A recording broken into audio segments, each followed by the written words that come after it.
Jaya Radha Madhava Kunja Bihari Gopi Jana Ballabha Girivardhari Gopi Jana Ballabha Girivardhari Yasodanandana Bhaja Jana Ranjana Yasodanandana Bhaja Jana Ranjana Yamuna Tira Banachari Tira Banachari Jaya Radha Madhava Kunja Bihari Jaya Radha Madhava Kunja Bihari Jayam Vishnupad Paramahansa Padavajagacharya Stota Shri Srimad Divine Grace A.C. Bhaktivedanta Swami Srila Prabhupada Ki Jai.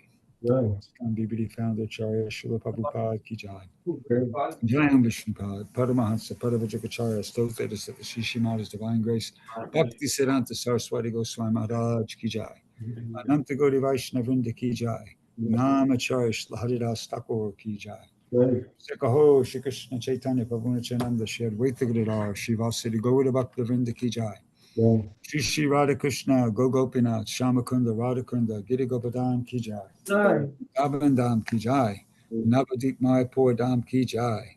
Ganga Jamuna Mai Ki Jai. Tulasi Devi Maharani Ki Jai. Samaveda Bhakta Vrinda Ki Jai. Harinam Sankirtan Ki Jai. Madanga Ki Jai. All Bhakti Devi Ki Jai. All glories to the assembled devotees. Glories to the assembled devotees. All glories to the assembled devotees. All glories to Sri Sri Guru and Gauranga. All glories to Sri Guru and Gauranga. Jai Shri Prabhu. Om Namo Bhagavate Vasudevaya. Om Namo Bhagavate Vasudevaya. Om Namo Bhagavate Vasudevaya. Om Namo Bhagavate Vasudevaya. Om Namo Bhagavate Vasudevaya. Om Namo Bhagavate Vasudevaya. So recently I was listening to a class. Actually, it wasn't a class, it was a conversation. Prabhupada was preaching to some guest in London. So he was describing about, the relationship between Krishna and his the intimate devotees. And so at that particular point in time, he was describing the relationship between Krishna and the cowherd boys. So this is now quoting. Prabhupada said, the cowherd boys are thinking like this. Maybe some demigod, Krishna. They did not know that Krishna is God. They loved simply Krishna, that's all. Neither they care whether Krishna is God or demigod. He is our beloved, that's all. So Prabhupada goes, so simply if we develop our love for Krishna, then everything will come. We have to learn how to love Krishna. That is the perfection of devotion. Otherwise, it is not possible to understand Krishna. What is Krishna? Krishna does not know himself what he is. Okay, so a couple of different points there. One point was Prabhupada says we have to learn how to love Krishna. That is the perfection of devotion. So that made perfect sense to me. I remember immediately the famous pastime where Narantara Prabhu in Atlanta, 1975, he asked, I think it was a Sunday feast lecture, and he asked Prabhupada, what pleases you the most? Oh, well, should tell a little background there. This was Atlanta, 1975. So the book distributors from all over the country were there. And Prabhupada had already met with the book distributors, and they had like a special conversation. And, so that was like the mood. And Naranta was kind of really trying to give Prabhupada an alley-oop, like he wanted to give an opportunity to say, well, Prabhupada, book distribution, pleases me. But so he asked that question, what pleases you the most? And there was a pause, and Prabhupada said, if you love Krishna. That's what Prabhupada said. So, and that's, of course, we're hearing the same thing here in that little excerpt I read. But the thing that really caught my attention was, it goes on to say, Prabhupada says, it is not possible to understand Krishna. What is Krishna? Krishna does not know himself what he is. So I was thinking, like, wow, how do you understand that? And this hypothetical scenario popped in my mind of like Krishna 5,000 years ago at one point sitting down, and he's thinking, well, you know, back in the beginning of this creation, I had a body of a fish, and then sometime after that, I had a body of a tortoise, and then I had a body of a a boar, and then I was a half lion, half man, and a warrior, and then I'm going to be an ascetic, and eventually I'm going to be a guy riding around on the horse killing everybody. Who am I anyway? No, I don't think that. I don't think it's that Krishna doesn't know who he is in that sense. It's Krishna's not confused about his identity. The way I understand that point, where Prabhupada is saying Krishna does not know himself what he is. In order to understand that, I had to consult the Adi Lila chapter 4. There's a section there where it's describing the confidential reasons for Lord Chaitanya's appearance. And it's describing that how, Krishna has different potencies, Hladini, Sandini, Samvit, and they're always expanding. So I think the way to understand that statement of that Krishna himself doesn't know what he is, this particular zeroed in on one particular text here from the Adi Lila chapter 4, text 128, where Krishna's Kaviraj Goswami said, Radha's love is all pervading. Oh, we got some other people coming in. I have Mahesh Jaju on my screen here. I don't know if I'm hearing him, or maybe he can mute himself. Mahesh Jaju can mute himself, if that's possible. Yeah. So Radha's love is all pervading, leaving no room for expansion, but still it is expanding constantly. So that, I think, is the way to understand this statement, that Krishna has different potencies. One of them is the knowledge potency, Samvit, but another one is the pleasure-giving potency, Ladini, Ladini. And what's going on is that his knowledge potency can't keep up. Well, it's not. It keeps up, but as soon as it catches up, the pleasure-giving potency expands even more. His pleasure potency expands so rapidly that his knowledge potency cannot fully measure it. As soon as he thinks he understands himself, his other potencies have already increased. That's the way I think that statement is meant to be understood. That Krishna himself doesn't know what he is. What an incredible personality. That as soon as he understands himself, that other potency increases so that it's behind again. So this is Krishna, and I think that's the way that statement is meant to be understood. So we let's see, I had another thing I wanted to get into here.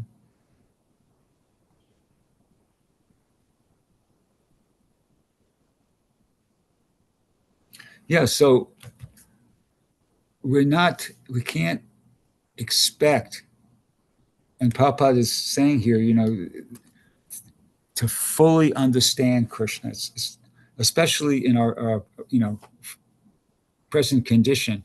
There's that famous verse Prabhupada was quoted quite frequently, Atakshri Krishna Namadi Nabhaved Gurai Mindriye Sevan Mukha Hijivado Swayameva Sparatyada. That Krishna can't be understood by the blunt material senses. He's understood by purified senses. Swayam eva sparatira. When the senses become purified as a result of engaging them in devotional service, hearing and chanting, taking prasadam like that, then with these purified senses, then we could actually, Krishna becomes revealed. There's that verse in the 6th chapter of the Bhagavad Gita, Sukham atyantikam yatad buddhi grayam atindriya, that the devotee, when he's in trance, then, buddhi graya matindriyam, but with purified senses, he experiences sukham adhyaktikam yatat. Things are revealed when you come to the transcendental platform. It's not that Krishna's understood by, some like academic process. Same thing, the same point is repeated in the 18th chapter of the Bhagavad Gita. Bhaktimam abhajanati yavanyas chasmi tattvataha tato mam tattvato gyadva vishate tadanantaram. That Krishna says he's only understood by devotional service. Well, there's so many verses like, to that effect. Something in the 11th chapter as well, and probably all throughout the Srimad Bhagavatam, there's so many more. So that's the idea, that we can really, we understand Krishna by surrendering, engaging in devotional service, and then Krishna reveals himself to us. And the same point, even in the 10th chapter of the Bhagavad Gita, how does that first go? Tesham evanukam partam maham jnana jam tamaha nashyami atmabhavashta jnana dipena bhashvata. That Krishna says that to those who are constantly devoted and worship me with love, I give them the intelligence by which they can come to me. Out of compassion for them, I, who am dwelling within their heart, destroy with the shining lamp of knowledge the darkness born of ignorance. And Krishna has to enlighten us from within. And, then we understand. And that's I had like a small but practical experience of that this morning. I was chanting my rounds, and I was up on the roof of this parking lot. I call it Surya Narayan Mandir, where I can watch the sunrise. And just below that, there's a dealership, a car dealership, and it's a dealership for Toyota. And the amazing thing was, I couldn't remember the name of the other car that was sold there. And it's like, it's when I tell you the name, it's gonna be hard to believe that you couldn't remember that name, but I couldn't. So anyway, I couldn't remember the name, and I was trying to, I was thinking, well, it'll just pop in my mind. But 5 minutes passed, 10 minutes passed, and it wasn't popping in my mind. So I tried this method of, I just went through every letter in the alphabet, and thinking that would, if I just could remember the first letter, that'll spur my memory, but it didn't work. So then I went through every letter and I put a vowel, A, E, I, O, U in front of it, one at a time. Is it ba? Is it B? Is it ba? B? Is it bo? Is it boo? It was like I did that with every letter, every consonant, putting first, one vowel in front, then the other vowel in front. And I couldn't get it like that. And then I think, wow, what's going on here? And I felt really strange because it's such a common, I couldn't, how's it possible? I'm not remembering the name of this make of car. And then I remembered something Archita Prabhu told me years ago. He said, he gave me a mantra that if you lose something, you chant this mantra and you can find it. So, ironically enough, I've used it on many occasions and it seems to work. The mantra is Om Ram Rim Ram Shri Pavan Sutaya Namaha. Om Ram Rim Ram Shri Pavan Sutaya Namaha. I just chanted twice, but usually I chanted 3 times. And what I did was I also chant it when I can't remember things, because that's also like losing something. You can lose a gross material, physical possession, but you can also, knowledge is subtle. You could say subtle object. So I chant it when I can't remember something. So I said, okay, well, let me try this other method. And I chanted the mantra 3 times. And then within a minute, it just popped in my head. And I thought, oh, this is better, It's better than it's like the ascending process as opposed to the descending process. By the ascending process, I couldn't get it. I was racking my brains for like 10 minutes, say, trying, what's the hell? How's it possible? I'm figuring out, not remembering the name of this car. And wouldn't come into me. And then I chanted the mantra 3 times. And then within a minute, it just popped in my head. Oh, Civic, the word Civic popped in my head. And then I immediately, yes, Honda Civic. I couldn't remember Honda, believe it or not. This dealership sold Toyotas and Hondas. And I just couldn't remember Honda. But as soon as I chanted the mantra, within a minute, Civic popped in my mind. Oh yeah, Honda Civic. So this is an analogy, of course, that more effective. Well, it's not the only effective way to understand Krishna is this descending process. We engage in devotional service. We're trying to please the spiritual master, trying to please, our predecessor acharyas and Lord Chaitanya, Lord Nityananda, etc. And things are revealed. Things are revealed. The other way just doesn't work.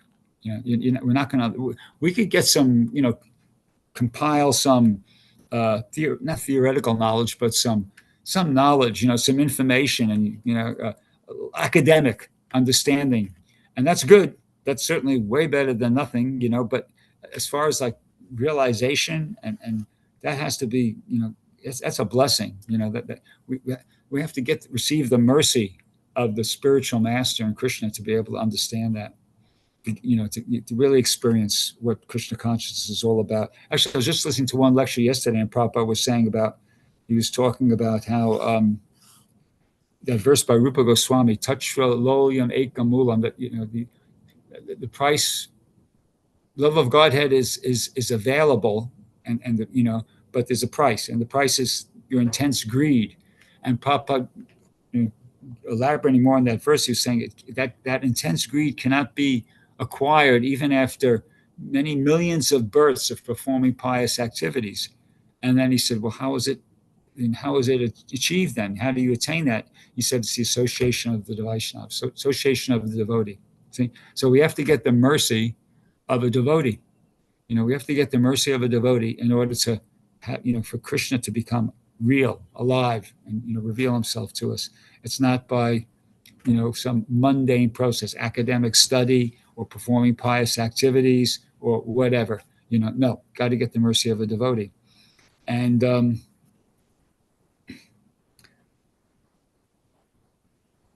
that could be a project too. That's not like necessarily something real easy, but whatever we do, whatever effort we make towards that objective is permanent, is permanent gain, as opposed to anything mundane we do, material that we do. Like, for instance, there's without mentioning names, there's some very nice members of our congregation. They're very solid devotees, and they have 3 sons, and all 3 sons are extremely successful materially. One of them is a bit of a devotee. The other 2 aren't. But I was just reflecting. They're all really nice people and everything. But, what's the point of being really successful materially, being like a big business person or a big finance person or something like that? But if you're not using it in Krishna's service, there's that verse, Dharma svanustita pumsam vikshvakshena katasuyat notpadayad yadhiratim shrama evi kevalam, that occupational duties performed by men are only so much useless labor if they do not provoke an attraction for hearing the messages of Vasudeva, Krishna. In other words, anything you're doing, if it's not helping you advance in Krishna consciousness, what's the point? It's like a waste of time. It's a waste of time. It's going to be, you have to, at the time of death, that's it. It's finished. And there's no eternal benefit from that activity.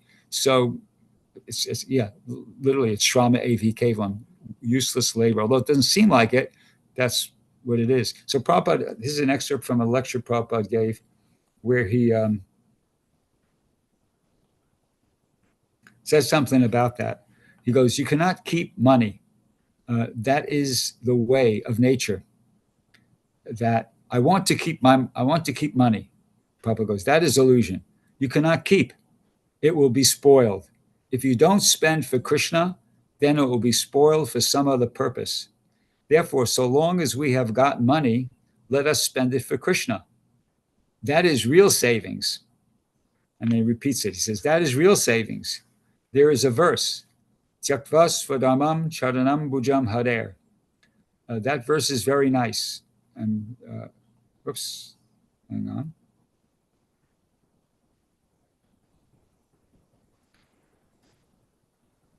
Then Prabhupada quotes it fully. Tyaktva swadharmam charanam bhajam harer bhajan apakvo ta patet tato yadi.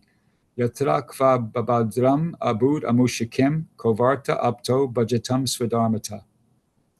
He says, Narada Muni is advising that if one gives up his prescribed duty, swadharmam, tyaktva swadharmam, swadharmam means occupation. According to Vedic thought, occupation means Brahmin, Kshatriya, Vaishya, Sudra, Guna, Karma, Vibhagasha. He quotes from the Bhagavad Gita there. He says, now we have got somebody's a businessman, somebody's a lawyer, somebody's an engineer, somebody's something. So somehow or other, everybody has got some prescribed duty or occupation. So here it is advised, Tyaktva charanam bhujam harer bhajan. Even one gives up his prescribed duty and takes shelter of Hari, Bhagavan, Krishna. Tyaktva charanam bhujam harer bhajan. Now, if one executes devotional service after taking shelter of Krishna, that is all right. But even if he falls down in an immature stage, the Bhagavat says, Yatra kwa babadram abud amushikim. What is the loss there? Just try to understand, even if he falls down, because there are so many strict rules and regulations. If one follows the rules and regulations of devotional service, even he becomes a vyabhicharena, but then he says if he follows, it's all well and good. But Prabhupada doesn't go on to say that. Then he kind of digresses. Says, but even if he becomes avibhacharena, means fallen. He's not the opposite of vyabhicharena, which means unbroken. It becomes broken. He may be not successful in one life. But Narada Muni says, and Prabhupada goes, this is the word of Narada Muni, says, then what is the loss there? But if one is engaged in his occupational duty very perfectly, but he does not know what is Krishna consciousness, then what is his gain? So this is the question. Kovarta apto. What does he gain? Abhajatam. If he is not engaged in Krishna consciousness. Abhajatam means not engaged in Krishna consciousness. Swadharmam. Swadharmata. But he is fixed up in his prescribed duties. So we have to understand this important verse. That we may be very faithfully discharging our duties as a family man, as a community man, as a nationalist, as a businessman, or this or that perfectly. But if we do not take to Krishna consciousness, there is no gain. It is simply waste of time. This is the verdict. On the other hand, one gives up occupational duties, prescribed duties, and takes to Krishna consciousness. And even if he does not advance perfectly, if he falls down, there is no loss. Here, this man, sticking to his prescribed duty, does not take to Krishna consciousness. He has no gain. On the other hand, a man gives up his prescribed duty, takes to Krishna consciousness, but does not make it perfect, falls down, he has no loss. Try to understand. So Sridhar Swami remarks on this. And then I won't attempt the Sanskrit because I didn't rehearse it and I'll probably mess it up. It says, all right, one has given up his prescribed duty and he is engaged in devotional service. That's very nice. There's no question. But yadi punar apakva eva mriyate. There is no anartha. There is no anartha. Still, as the person falls down, he's still the gainer. The thing is that this man who has given up his prescribed duties and taken to Krishna consciousness, even he falls down, whatever percentage he has executed, it goes with him. Whereas in ordinary work, suppose you are a businessman, you have accumulated millions of dollars in the bank. When you go, the money remains in the bank. You go empty-handed. You have worked so hard for this millions of dollars, and it is all lost. Krishna says in the Bhagavad Gita, Mrityu sarva haraschaham. I am death, and as death I take away everything.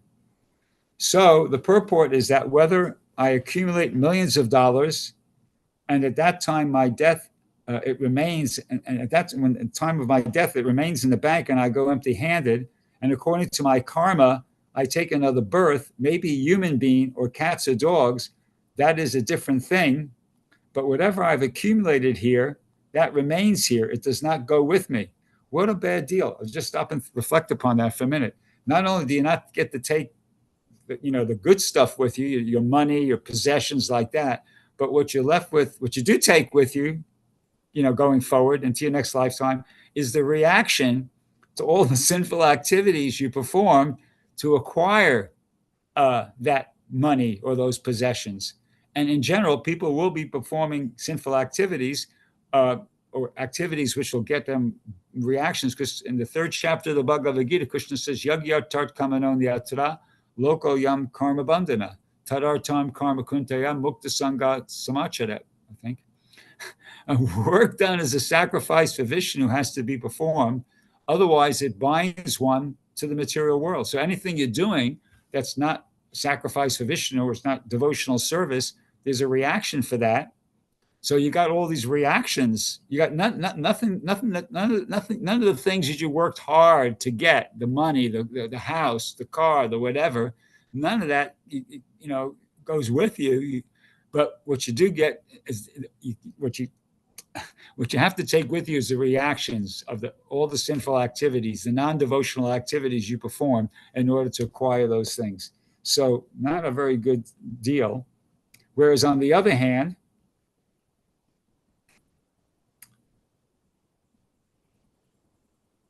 but this devotional service, whatever you have executed, even if it is not fulfilled cent per cent, even if it is 10% or 15%, that 10%, 15%, or 50% goes with you. And next life, you get a chance to begin either from 51% or 16% as you have achieved. But all other material assets that you cannot take, they stay behind. Therefore, the conclusion is that I really love this last sentence. Prabhupada says, therefore, the conclusion is that so long we have got strength, intelligence, money, it should be utilized for Krishna consciousness so that it will go with us. So that's kind of like my motto there. It's a meditation. It's a meditation. I'm thinking like that, exactly what Prabhupada is saying here. So long I've got some strength, some intelligence, some money, whatever, it should try to utilize it in Krishna consciousness so that it will go with me. In other words, the thinking being that good chance I'm not going to make it back to Godhead this lifetime, by the end of this lifetime. So, but I'm trying to, I'm meditating. I'm thinking, well, let me just get as far as I can. Okay, it's not an all or none proposition. It's not like, well, I'm not going to make it back to Godhead, so might as well just forget about it. No, let me get as close as I can, because whatever I do, whatever progress I make in this lifetime, that's that much progress less I got to make in the future. As if I can get to, like Prabhupada said, let's think optimistically, 50%. Okay, well, that's 50% under my belt. So in my next lifetime, I'll take birth in hopefully some devotee family. I'll come in contact with Krishna consciousness again and be able to start off at 51%. So that's a major motivation for me, thinking like that I'm just going to try to pile up as much as I can while I can, whatever strength, whatever intelligence I have, let me just use it in Krishna's service. Because it's to my eternal benefit. Whereas if I use it in any other way, total waste of energy, nothing to show for it, nothing to show for it, and not only nothing good to show for it, but you get it's even worse than that. You're having the reactions of the way you wasted that time and energy. So that's pretty much all I have to say. I actually realized when I sat down to start giving this class, I'm not as properly prepared as I should be. So rather than just waffle on for another 5, 10, 15, 20 minutes, I'll stop there. And hopefully I said something which inspired somebody to say something Krishna conscious, ask a question, make a comment or whatever. And we could spend the rest of the time having some discussion. Hare Krishna. Jai. Anybody have anything they want to ask or reflect? I know an ISV is famous for reflections, so we get some nice reflections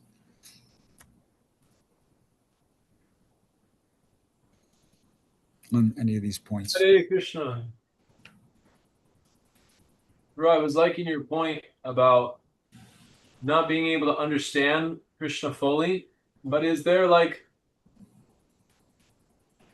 we may not be able to understand Krishna fully, but we have to make our best effort to, because by understanding Krishna, we can actually develop love for him.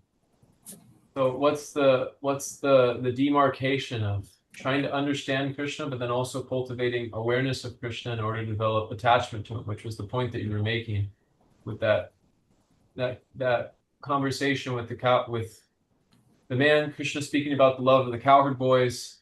They're not trying to understand Krishna fully, but they do love him because they know a little bit about him. So what is the demarcation between trying to fully understand Krishna, but then also just cultivating knowledge of Krishna for the purpose of developing attachment for him?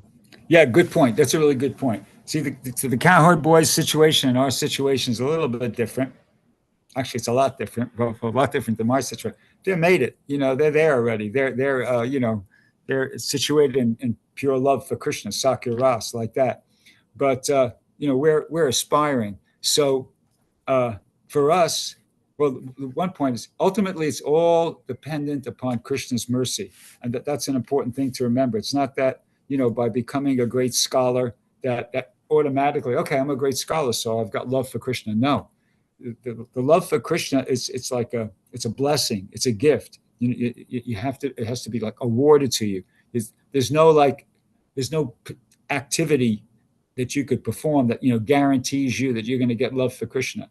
But at the same time, I mean, Prabhupada, just different lectures I've been hearing over the last few days, Prabhupada giving in Los Angeles, right here in LA in 1972. And one of them, he was making the point that, I've labored so hard to give you the Sanskrit, the phonetic translation with the diacritic marks and the whole works. So he was saying in the lecture, he said, I want all of you to chant these verses, and so he's emphasizing that the devotees practice chanting the Sanskrit so they can learn some of the verses. And another lecture I was hearing, Prabhupada was saying how he wanted the devotees to write their realization.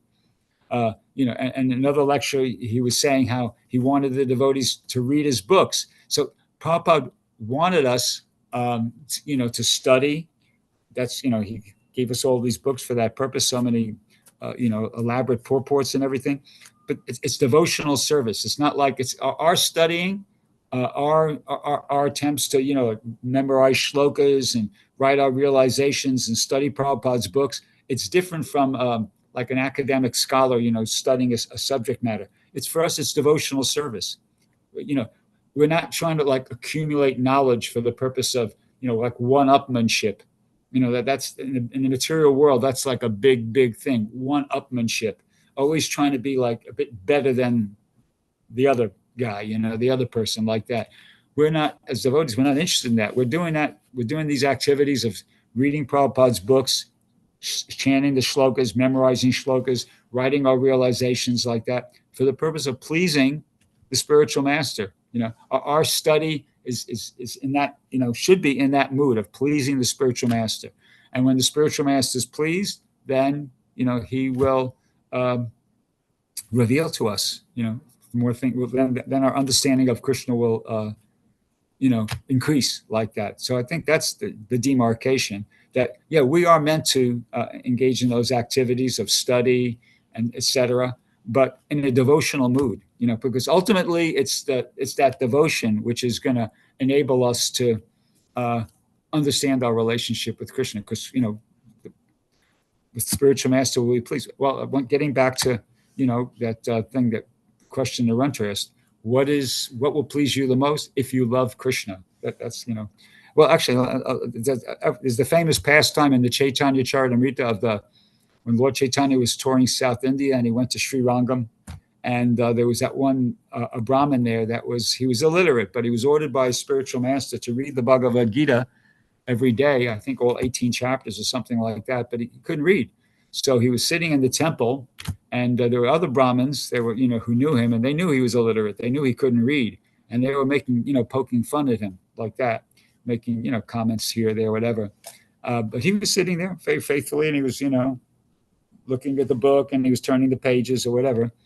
And then Lord Chaitanya came and, saw what was going on. He kind of understood the whole scene there.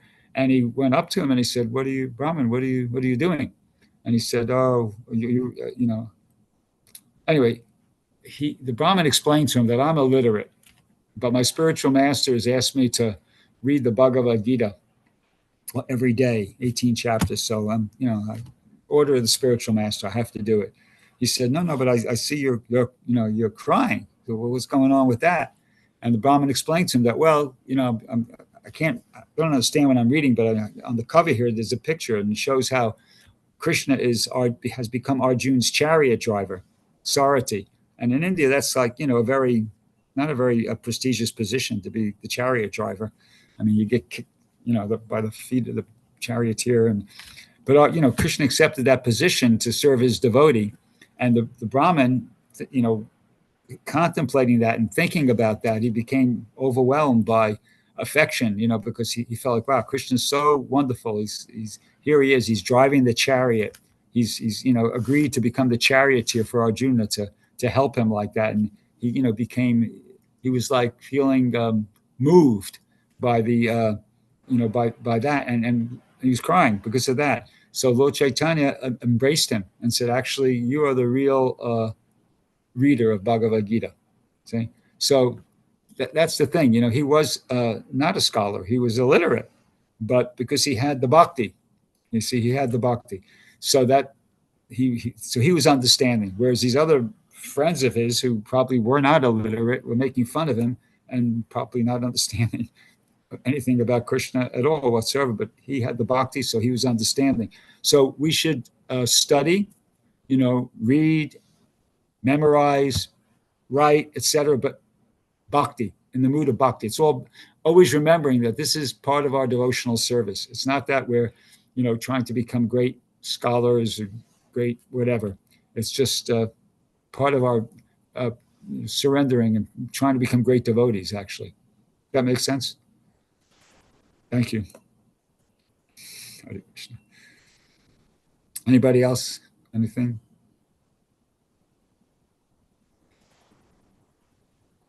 Krishna Prabhu, thank you for the nice class. I really like the point about ascending versus descending process, that many times we try to understand something with our brain, but the things might not come up immediately, but if we try to follow the descending process, they are more authentic.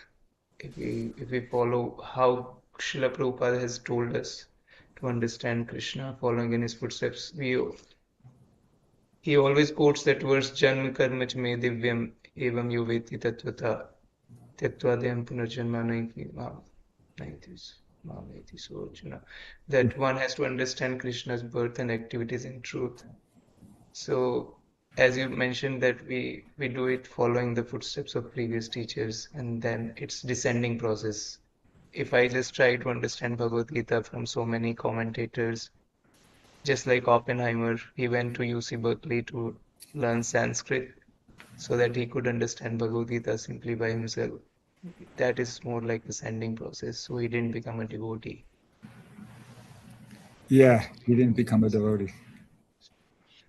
I mean, it's not a total waste of time, but it's not going to work. I mean, actually, now that upon hearing you speak, and I'm remembering, I have this experience every day. I mean, I had it this morning, and but really, I'm having it every day, because when I go out on Sankirtan, it doesn't matter, how good I feel or how bad I feel or how much I know or don't know. It's the same thing. I hit like a wall. I go out there and I'm trying, and I just hit a wall, and then I realize, oh, I'm not remembering Krishna. And then I take out my, I just happen to have it here, but,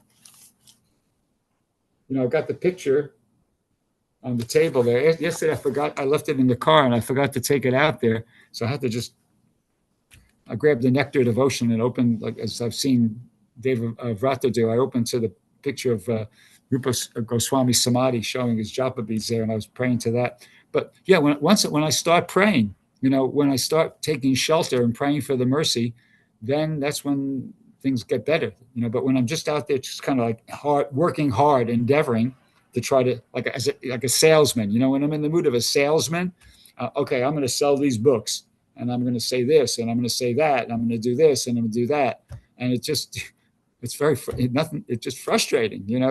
and then by the mercy of Paramatma, I'm just reminded, hey, you're not the doer. You're not the doer, buddy. And then I realized, oh yeah, I got to start praying for the mercy. And then I just, start praying, Bande Rupa Sanatana Raghuyago Shrijiva Gopala. I start praying for the mercy of the six Goswamis. And then, amazing things start happening. That's my regular repeated experience on almost on a regular daily basis. That's how it works. It's not like an ascending process. I mean, you could be the greatest.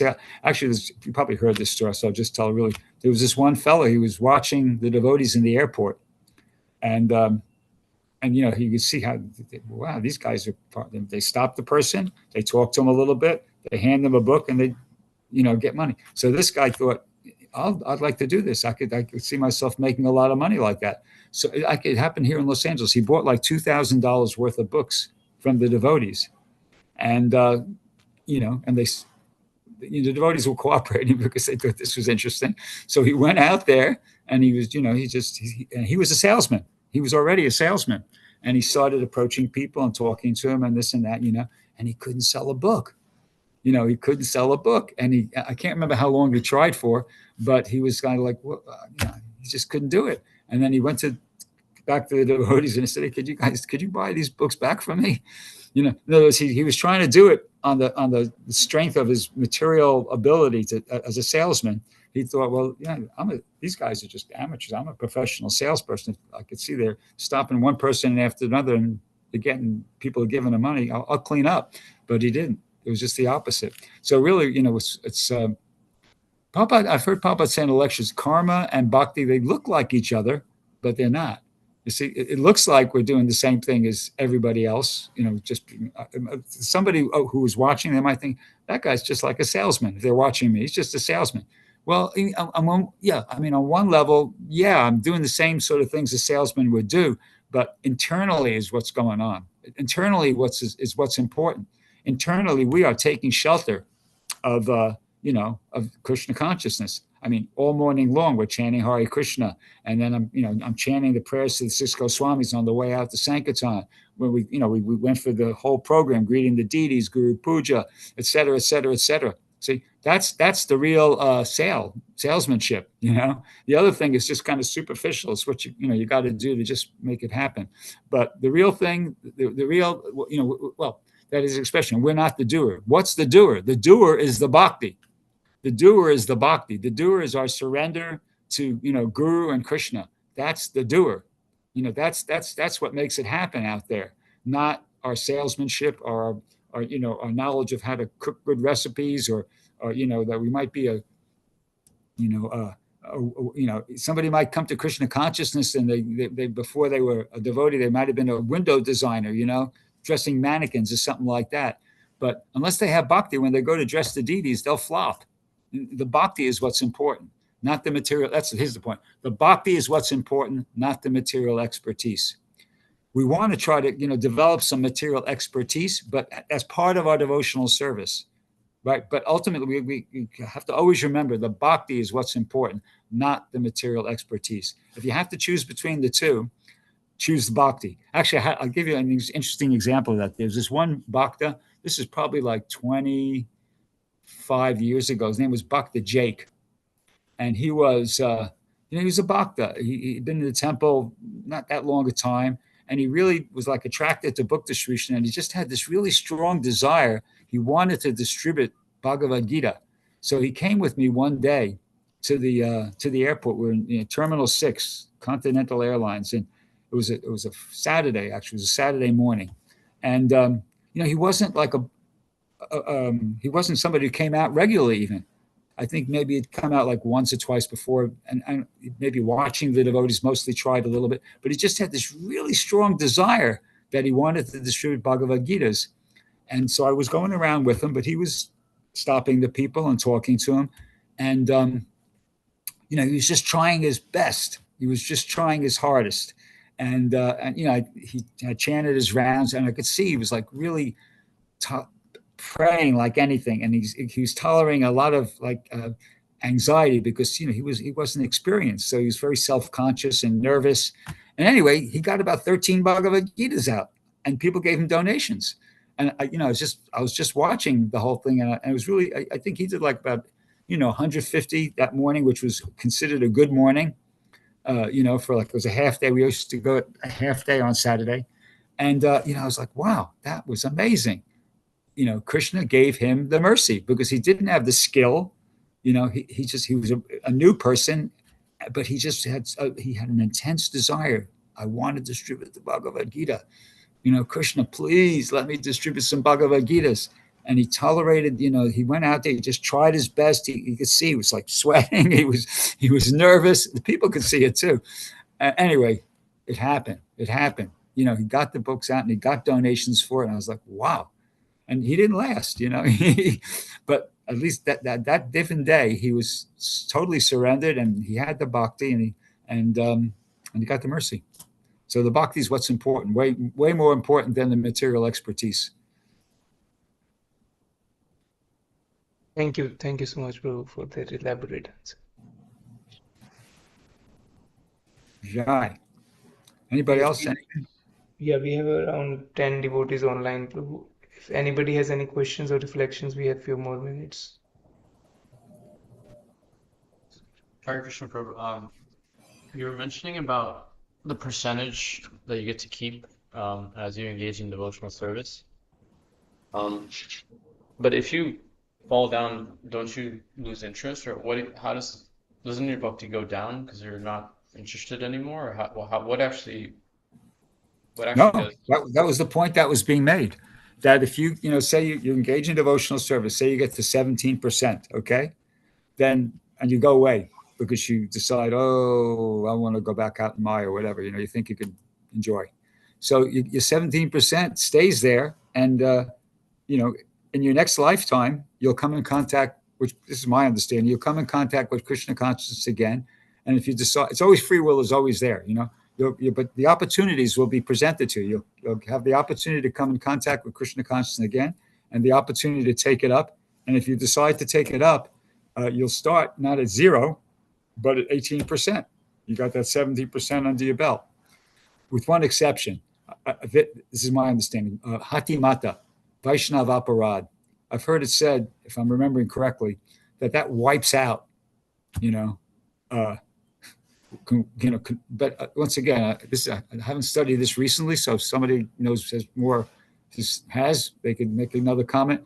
But I think you can wipe out your spiritual advancement by Vaishnav Aparad, like Guru Aparad, like that. Otherwise, if you don't do that, then it stays there intact. Somebody can say something more about that they've read recently? Yeah, I just read in the 5th canto recently that one's devotional creeper is stunted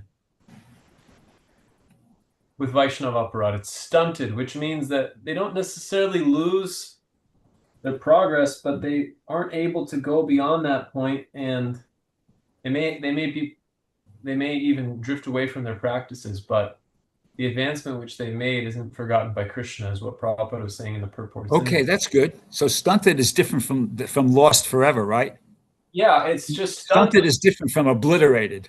Yeah, it's obliterated means you've lost it, right? But stunted just means it's stopped at that point for the time being until further notice, kind of thing, right? Yeah, and Jiva Goswami and Bhakti Sandarbha gives an elaborate dissension of number of offenses which are taking place.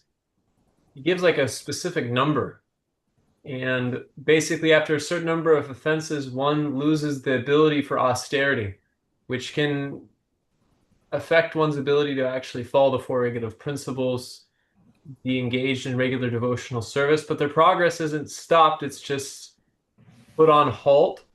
and it may take a lot of time before they can come back to a position to actually acting on that platform again. That's it's my limit. A chat just popped up on my screen. Somebody made the comment that it's like having $1 million in your bank account, but you forgot your PIN code, so you can't access it until you kind of remember it again. But yeah, that's much more encouraging. That's better than hearing that it's gone forever. It's just stunted. You can't have it for a while.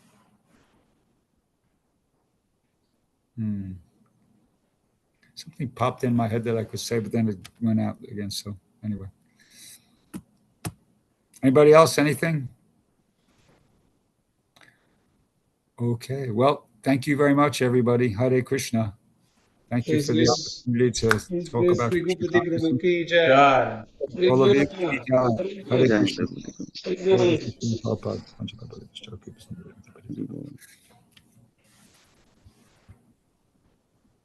Happy distributing.